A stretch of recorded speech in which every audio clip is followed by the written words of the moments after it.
किसान बाजार में अंडे बेचने जा रहा होता है। तभी एक भयानक सांप किसान पर हमला कर देता है। किसान जान बचाकर भाग जाता है, लेकिन सांप पूरे अंडे खा जाता है। अब किसान बैठकर रोने लगता है।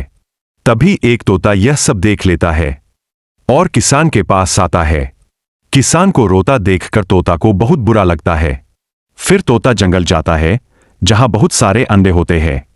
तोता अंडों को ट्रॉली भरता है और किसान के पास ले आता है। किसान इतने सारे अंडे देखकर खुश होता है, फिर लाइक और सब्सक्राइब नहीं किया।